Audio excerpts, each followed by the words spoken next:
G'day and welcome to Kubota Down Under.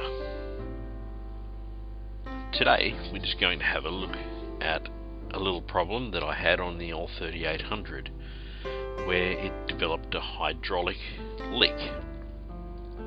This was on the bucket at the point where the hydraulic ram for the 4-in-1 bucket,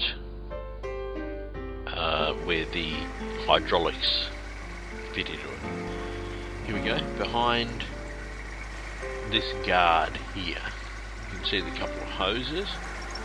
Look down on it, and from below there's the lower linkage. There is the upper hydraulic linkage. Couldn't tell which one it was just dripping. Didn't know how I'd done it, there was nothing obvious. So I just decided, well, I'm going to take this cover off. Reasonably simple, except for that nut, that where the hydraulic ram is pretty tight up against it. It doesn't really matter too much which way you lean the bucket. Look at that drip. You can move the bucket forwards and back, and that hydraulic ram will move slightly, but it doesn't make it terrifically easier to get to the nut. Anyway, getting it off is the easy bit. It's when we get to the other end that we start to get into some sort of trouble.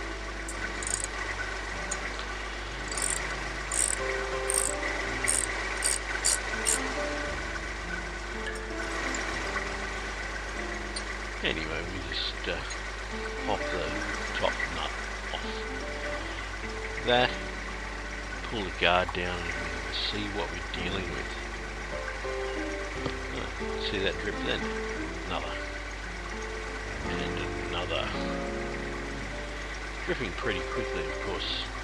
The tractor's turned on, so we've got a pressurized line there. Now, what I didn't know at this point is that this leak is entirely from a loose nut, and you'll just see in a moment. At this point the L3800 has about 42 hours on it, and I had not gone around, as it says in the user manual, at 30 hours to tighten all of the nuts and inspect and check, tighten all of the bits and pieces in the hydraulic system. So I hadn't done that. I was a little remiss. Anyway, you might just see here that that's very loose there. Took nothing, I knocked it with the wrench and can move it backwards and forwards. So quite simple.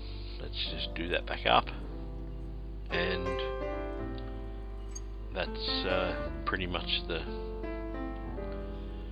fix. Wasn't much of a problem.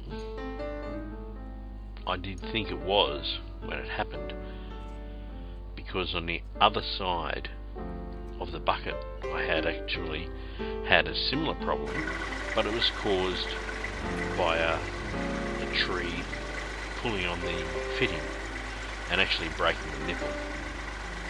How's that for a bald head? So this was a little more difficult to put back together, but nothing too hard. Just what you call a pain in the butt. Anyway, I put this together just to show that a very small problem, and it wasn't really a problem, it can seem big, particularly with the hydraulics. So it's just nice to be able to